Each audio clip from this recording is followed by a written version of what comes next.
warm welcome to another edition of Breeding to Win. We're only a few weeks away from our first Grade 1 race of the summer season, and things are certainly starting to heat up on the track. Once again, we have a busy show ahead, so let's take a look at what you can look forward to on this edition of Breeding to Win. My special guest to chat about the stakes announcement will be Larry Weinstein. Fee catches up with Adam Marcus to chat about Vardy and the upcoming season. Fee also chats to Johan Malherbe about Heavenly Blue and his start at stud. We look at this week's Foal of the Week and Groom of the Month promo.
Earlier this week, Phumelela issued a press release on the reduction of stakes on the Highveld. To tell us more about this decision is the CEO of the Racing Association, Larry Weinstein. Larry, lovely to have you back on the Breeding to Win show, even in these circumstances, and thank you for joining us today.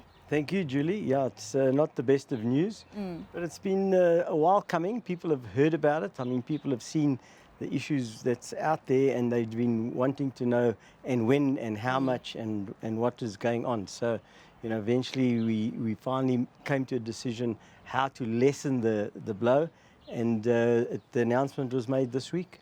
Yeah, it is unfortunately a difficult decision to make because generally people are expecting stakes to go up as they have in the past every year. So how did this decision actually come about, Larry? Well, the decision was not of anyone's fault, except obviously the economy is biting every business, and we no exception.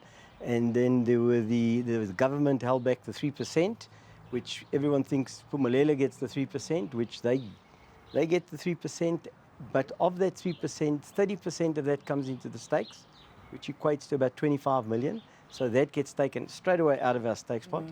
And then the Phumelela's results weren't great, and obviously there was no dividend. And again, people always talk about, yes, the shareholders get dividends, and that's all Phumelela care about. But be that as it may, as the Racing Association, 80% of the dividend that gets paid to the trust goes back into stakes, and that was another 18 million.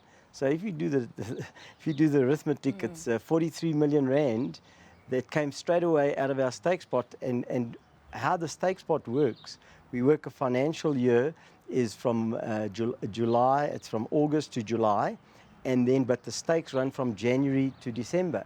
So what happens is we look at Phumelela and ourselves look at their results for the 6 months up to July, and then we do an assumption for the next 6 months, and we can only check that once those 6 months have passed. And it's a strange thing, and it's I don't know why, but it's always been. So we raise stakes change from January to December, yet the financials are from August to July. So it's a little bit complicated in that way, but it's always been that way, and it's worked well up until now. And obviously, you have to get the figures right. So this was really a precautionary measure, and there were figures being bandied around about if you took the 43 million and you took it off the top of the national stakes pot. When I say national, talking Pumalela country, the reduction would have been a lot higher. But what we've done is we've lessened it, and we'll only really know the effect in January, because then the 6 months have run, so you can then estimate. If things have turned around, then the money will get put back and we'll race back to where we were from January. Please, we hope that's the case. But it's really a precautionary measure. Absolutely. And look, I mean, you guys are there for the owners, and obviously this is a ripple effect, because ultimately it affects the owners and the trainers. In fact, it affects everybody in racing. There's no doubt, Julie, because what people don't realize, how many families are fed through racing. It's not the people just that work in the industry, it's the people that they support. And I think it's sad that government doesn't realize it. And by doing what they're doing, it's actually jeopardizing a lot of people's employment.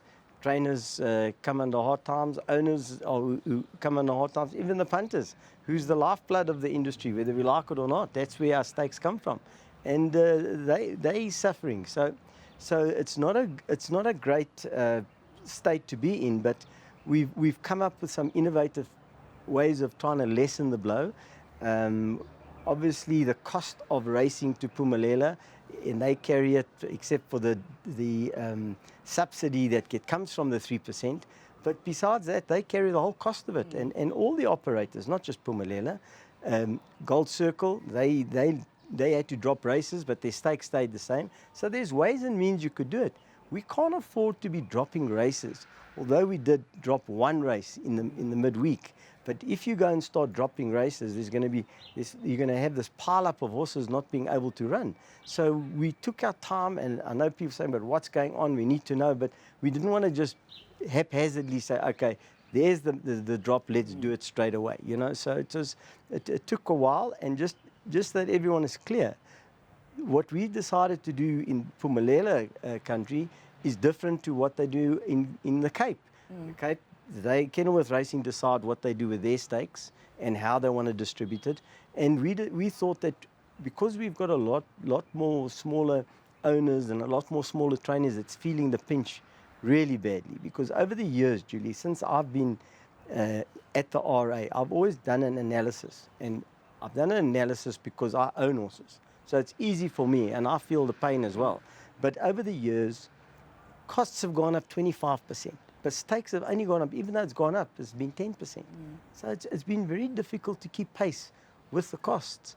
And owners are always been on the wrong side. And then you wonder, well, why are owners in the game? Because it's the love of the game, the passion, the dream to actually own that horse, you know. So you got to also try and keep the people in the game, because one day that small owner could be a big owner, and you don't want to chase people away. So we've come up with the idea where we lessen the winning percentage, and we're now going to be paying places down to 10th place. People might say, oh, but that's only 1,000 rand or whatever. But if your horse runs, or you've got horses that have run 3 places in a month, that's 3,000 rand, and your bill is, say, 9. So your bill's dropped down to 6,000. Yeah. And not only that, with all of that prize money going in, the 1% and that the grooms will get as well. The trainers get, the jockeys get, so everybody gets. I know people might say, oh, but it's not much. But at the end of the day, that's the only way that we could lessen the burden and try and help.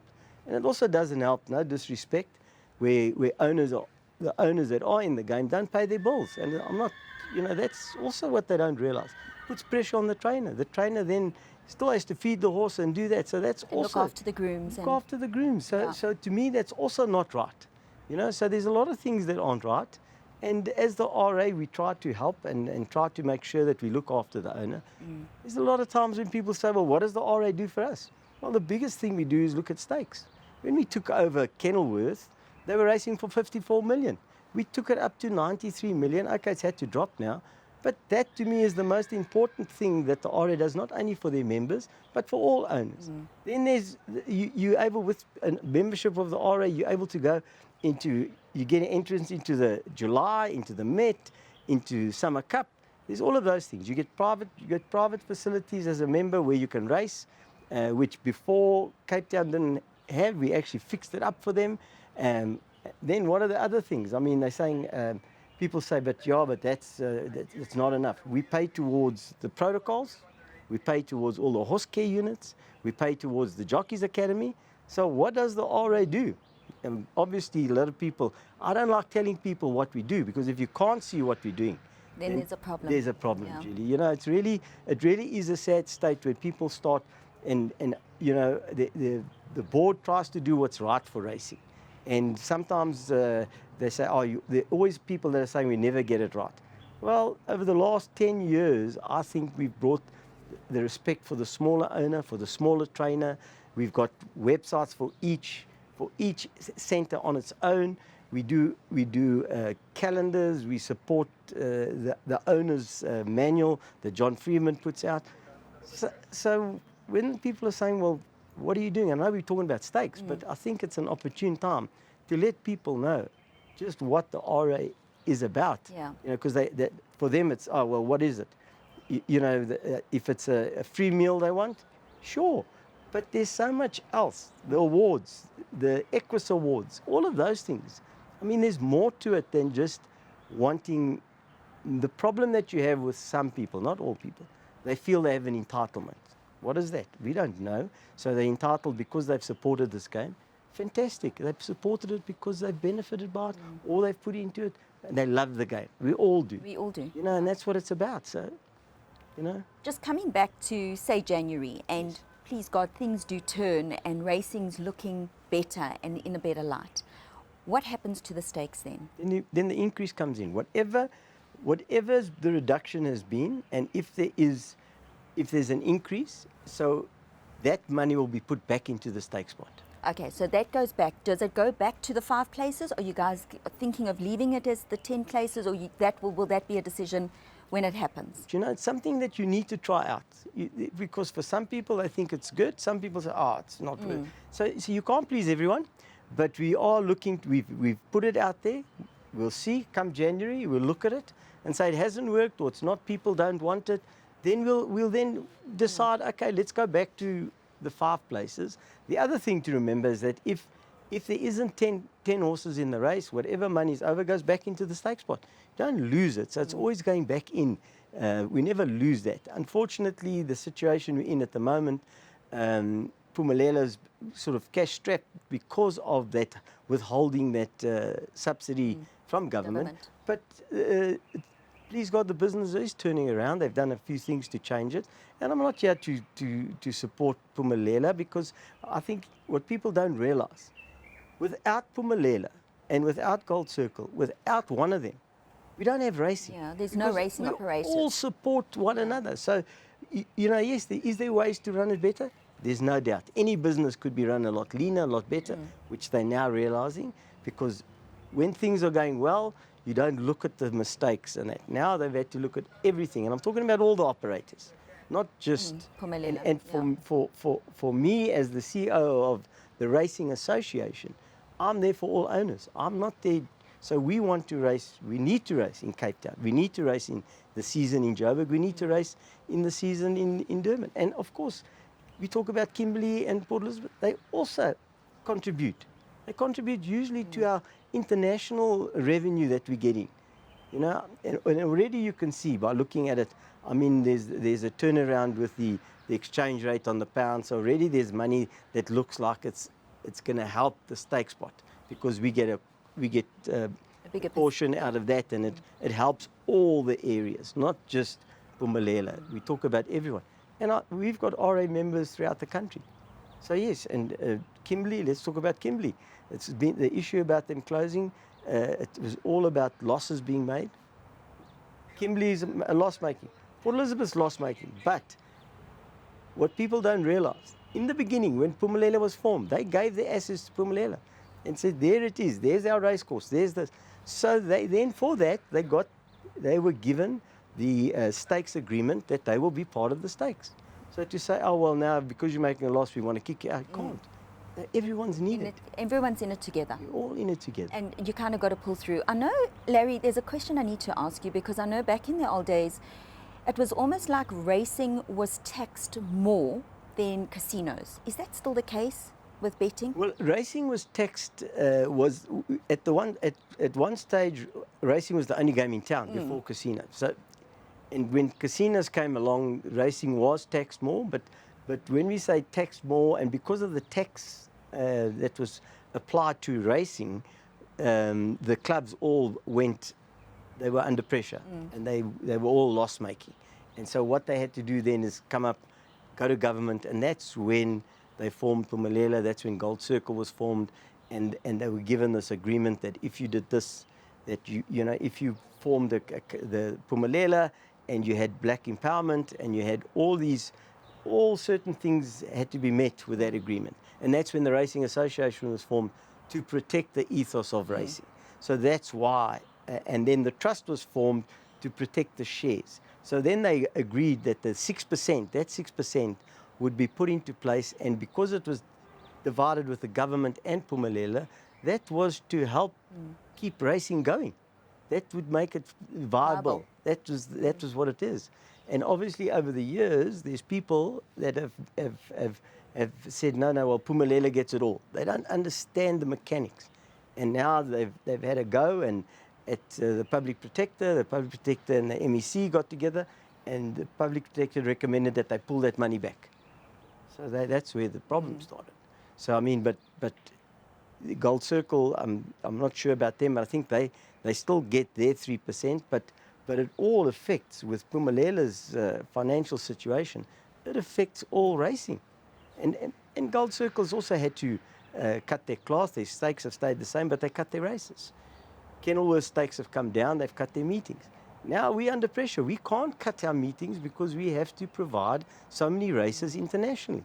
And that's where we sit at the moment. It's not a great position to be in, but people are doing things, sitting down and talking and making sure that the longevity is there, that racing will continue. And with government, do you think we'll get that 3% back at some stage? You know, they're in talks, and I don't want to say things that I shouldn't be saying, but the talks are there, and they are saying that it might come back, but there's certain things that they have, certain criteria they have to meet, which they're working on. And I think once they've met that criteria, I'm almost certain it would come back. And then hopefully things would turn around, and we'd get back to normal, and get people earning the money that they deserve to earn as owners, because that's what it's about. Larry, I think for all of us, we need to remain positive. We need to remember that racing is our passion. It's in our blood. It runs through our veins. And from my side, I just wish you guys, on the RA perspective, Phumelela guys as well, that do all the work behind the scenes, all the very best to get racing back where we know it can be. Julie, yeah, the only way we're going to get it back if we all work together. There's none of this, and everybody slings off and has a go and that. And I mean, it doesn't bode well for our industry. You want new people to come in, and they see people in the game complaining and moaning and carrying on. Why would they want to get into the game? I mean, we have to get smarter, and we have to look after our people, and let's do it together. Thank you very much for joining us on Breeding to Win. Thank you, Julie.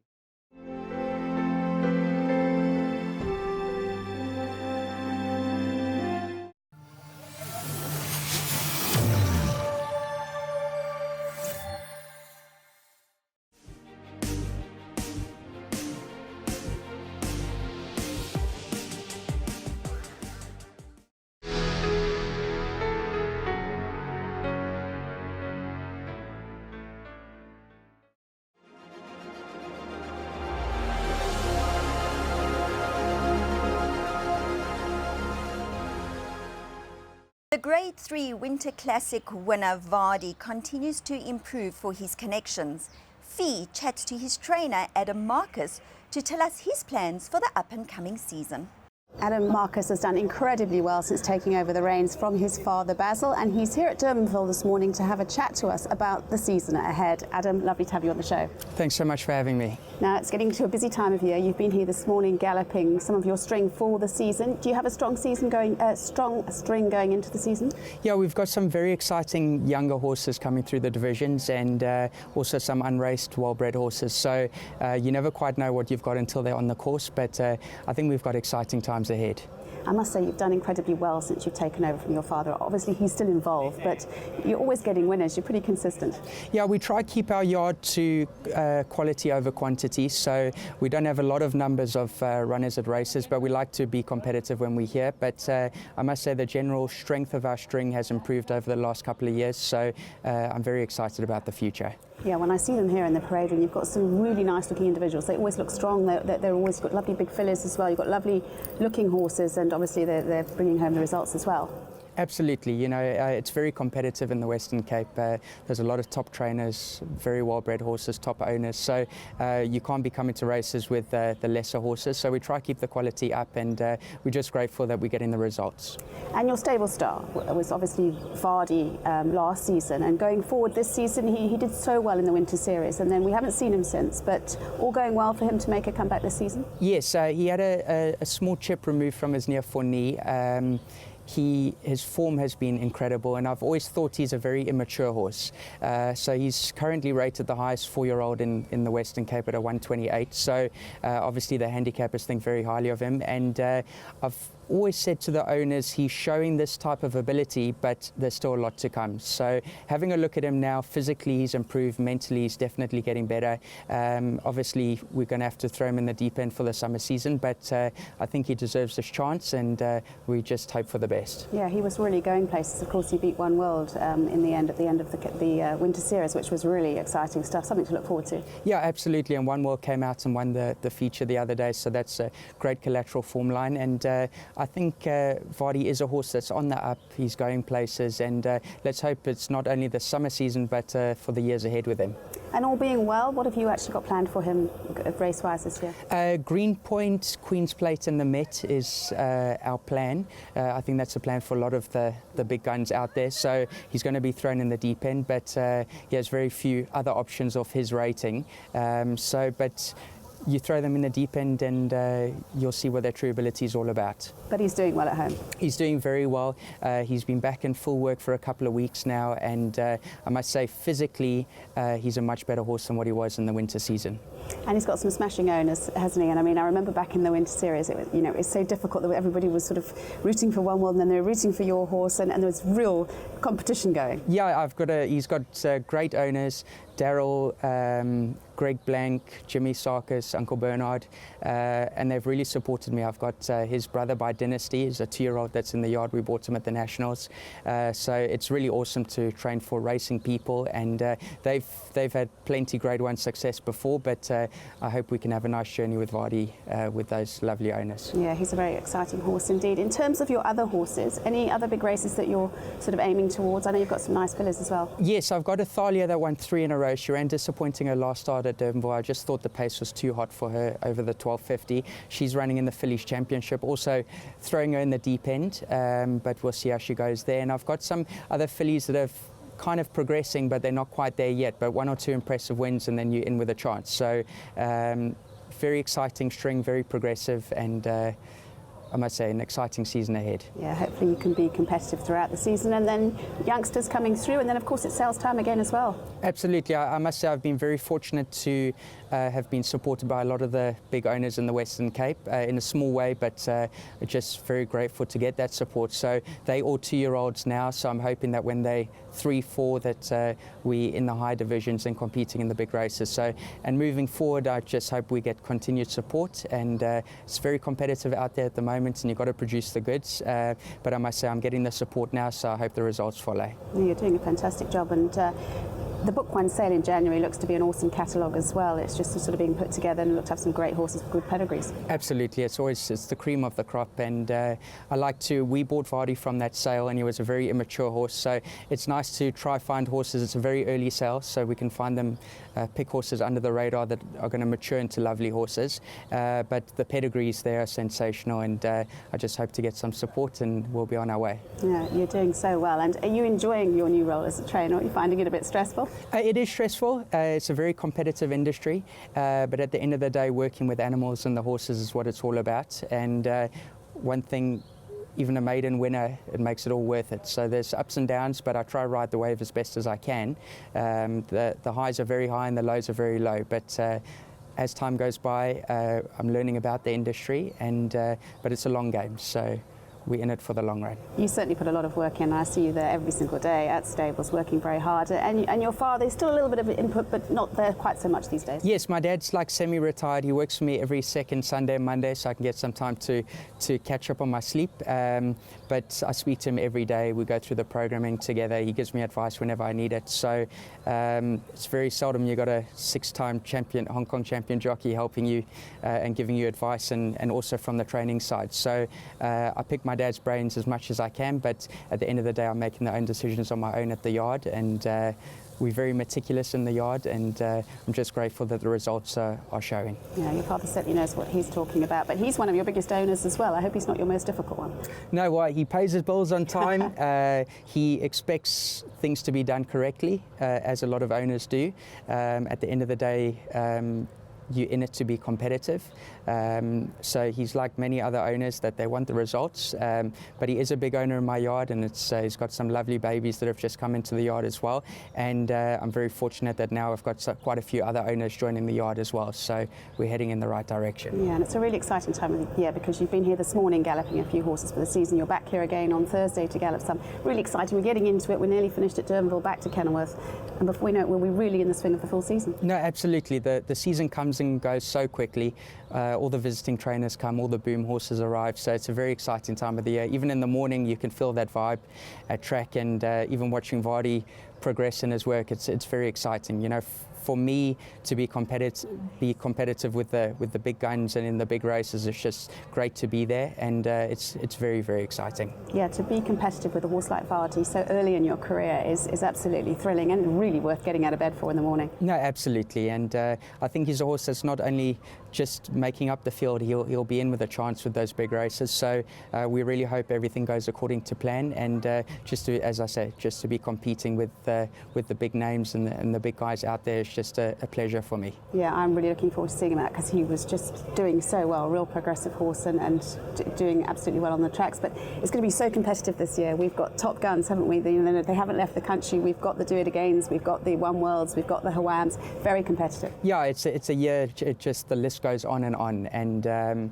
you know, competition's always good, and they're the big names. There's a lot of hype around them. If it were any other year, I think I would be a little bit more confident, but we've got to go out there and take them on. A horse like Do It Again, I think he would be competitive anywhere in the world. So for him to be staying here and competing against us is just great. It's great for racing, and let's hope Vardy can be in amongst them at the finish. Yeah, very, very exciting season ahead indeed. Well, thanks very much for chatting to us. Wish you all the luck with Vardy, and I can't wait to see him out and back on the track. Thanks, Adam. Best of luck. Thanks for having me. Great to have Adam on the show and get a good catch up to see how Vardy is doing. I'm really looking forward to seeing him back on the track. It's going to be a competitive season ahead, but Adam's ready and he's got a good string going forward.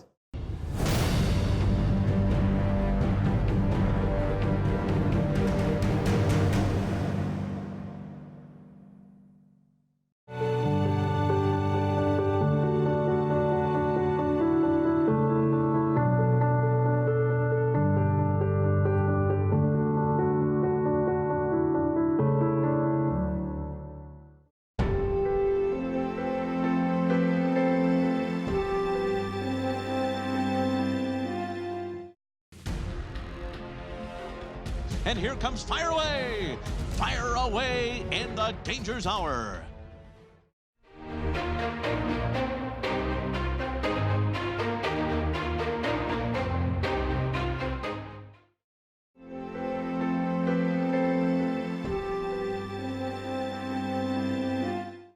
Now to take a look at Foal of the Week.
The only son of champion stallion Snitzel to stand at stud out of Australia is the Grade 1 winner Heavenly Blue. He stands at Rose and Ashley's Ascot stud in Port Elizabeth, and to tell us more about the striking individual is Johan Malherbe. Heavenly Blue is in his first season as a stallion. He stands at Ascot Stud with Ashley Parker in Port Elizabeth, and Johan Malherbe is with us this morning to give us a bit of an update. Johan, thanks for coming on the show and taking the time. Pleasure. How is Heavenly Blue doing? Has he settled in well at Ascot Stud? According to the reports from Ashley, doing very well indeed. He's taken to his new career with great skill. Last I heard, I think he'd covered 35 mares already this season. Of those, I think just over 20 were eligible to be tested, and of those, I think 17 already certified in foal, so he's flying. That's a great start. And of course, as a racehorse, he won the SA Classic over 1,800 metres. He would have gone on and done a lot more, wouldn't he, had he not been injured? No doubt about it. You know, Mike sent him down for the Met. He thought he would win the Met. He got travel sickness. It's all well documented. After that, things just spiraled downhill, and we never really saw the best of him. But he won 2 races at 2, and he was a Classic winner at 3. You know, he'd done enough. Exactly, and I hear Mike de Kock said, you know, he had all the right credentials going forward to be a stallion. Sure, they think the world of him. He's beautifully bred, great stallion, sire of sire Schnitzel. He's a Group 1 winner, good-looking horse. Great female line. He's dam winning daughter of El Prado, champion sire. Next dam's a 4-time Grade 1 winner in America, champion filly. Next dam a graded winner by Seattle Slew. He really, to use the cliche, ticks all the boxes. He does. His breeding is absolutely fantastic. We all know that Schnitzel did so well and won so many races. And it's an absolute steal, 8,000 with a live foal for a service. Yeah, at the moment, I think he's got just over 60 mares booked to him. We've had a few cancellations, unfortunately, with the Pumalelo announcement and stakes reduction. A few breeders have got cold feet and aren't breeding their mares this year, but, you know, that's the sign of the times. The racing industry catches cold and the breeding industry goes to bed with flu. But yeah, I would have thought he'd be even more popular. At 8,000 is an absolute steal. Live foal, nothing to lose. Yeah, absolutely. And he's been really well received so far by the sound of it. He has. He's very nicely syndicated. Ashley, of course, a very popular breeder, and all his local breeders around him, Ben Monet and those sort of people, Wicklow Stud, they're all in with him. But some of the other people from far away have come as well. Maritz Fontaine, Wilkeborstrift, Klavervlei, Hemelanada, Piemonte. A number of top breeders have bought shares in the syndicate. Yeah, it's going to be so exciting to see his progeny on the track. And what sort of mares are suited to him? I suppose mares with a bit of speed? Yeah, look, he did have enough speed to win it too, but yeah, he won a Classic and he placed in the Derby, so you'd probably want a mare with a bit of speed, but he's a very good-looking horse. I think you close your eyes and send anything. Yeah, I've seen the pictures of him. He really does look absolutely fantastic. And if people want to get interested, they must just contact Ashley? Contact Ashley or myself, either way. There's still room at the end. Yeah, fantastic. Well, really looking forward to seeing him, you know, his progeny on the track. We'll run our advert on the show again this evening, and yeah, I'm really looking forward to him. Thanks very much for the update. Only a pleasure. Really looking forward to seeing Heavenly Blue's progeny on the track. He's obviously been very, very well received, and he's got lots of mares in foal already, so really looking forward to the future for this smashing stallion standing at Ashley Parker Stud in Port Elizabeth.